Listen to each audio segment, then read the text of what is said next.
Just got back from Canterlot and that Friendship Summit, and here we have another Friendship Summit.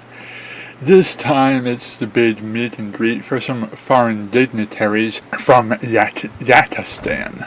It's been over 1,000 moons since ponies and yaks have had contact, despite the fact that Yatistan is only an afternoon's trip across train and mountain climbing to reach it.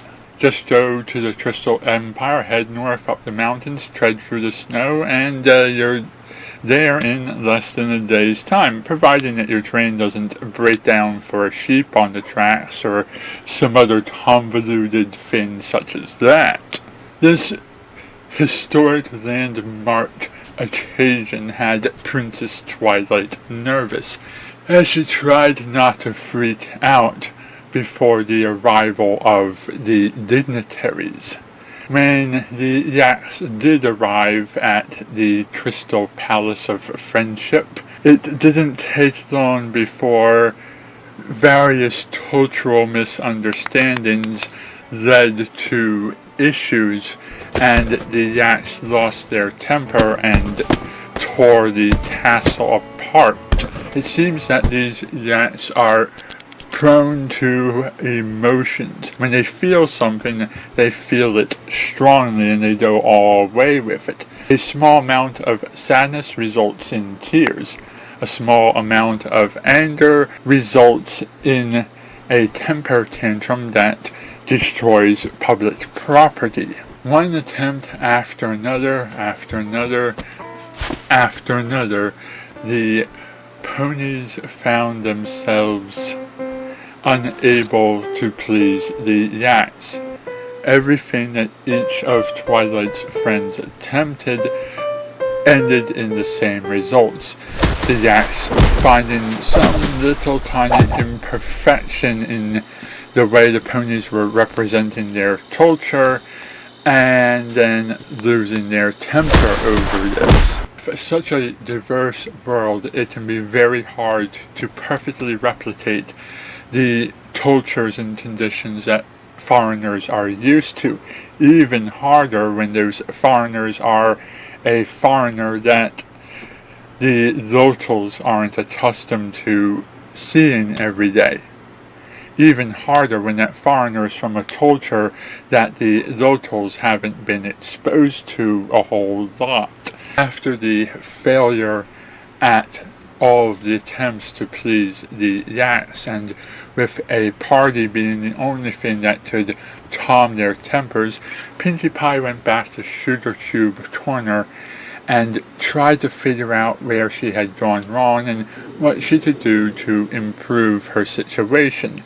She finally came to the conclusion that the only thing that could please the yaks would be something authentic and personal brought back from Yatistan and brought to Ponyville personally by Pinkie herself.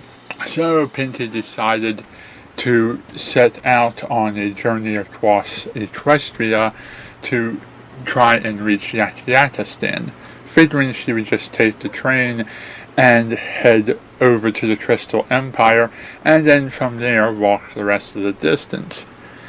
But fate had other things in mind for her and threw obstacles in her path, forcing her to take a stopover in Dodge City when some sheep decided to sit on the tracks.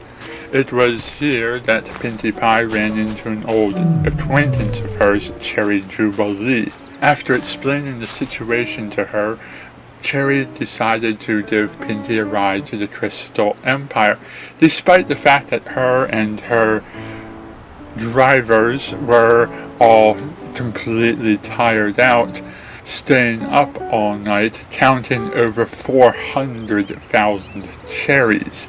As they went on their journey, the carriage that Pinkie Pie was riding in almost met with disaster when the ponies pulling it and the driver driving it all fell asleep at the same time, leading Pinkie to have to deal with the situation on her own.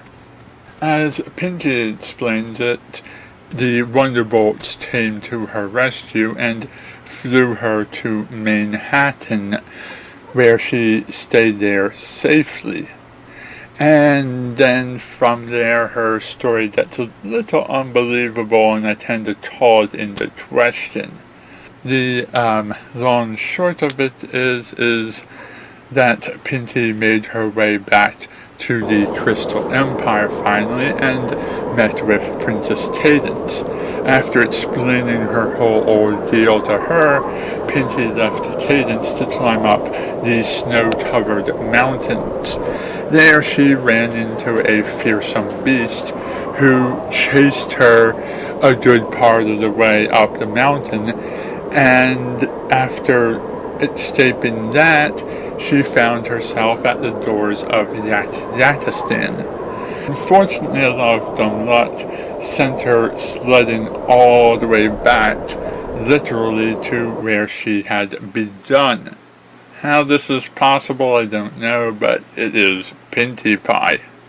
With her adventure set back quite a bit, Pinty Pie met with the rest of her friends who had been looking for her all day while she was gone. The search for Pinty Pie led Twilight and the others, and eventually Pinty Pie herself, to Pinty Pie's secret party planning room.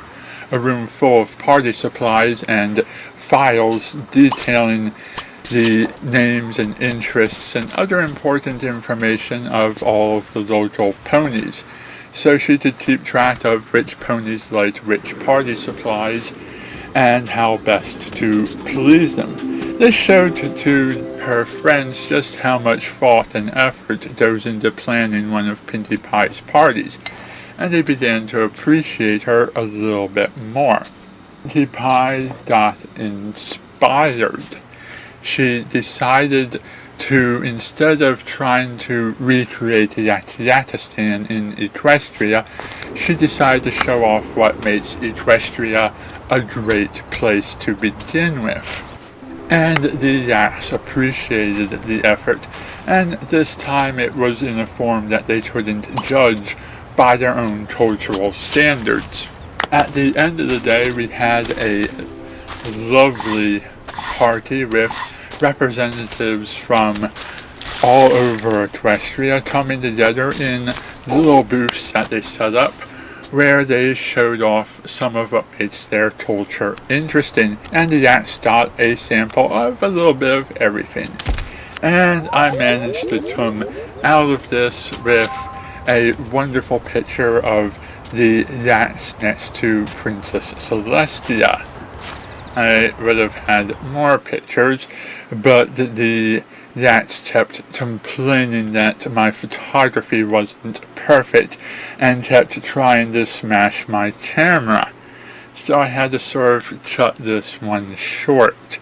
All in all, it was a very interesting day, and I learned a lot more than I ever thought I would about both Yaks and Pinty Pie's party planning process.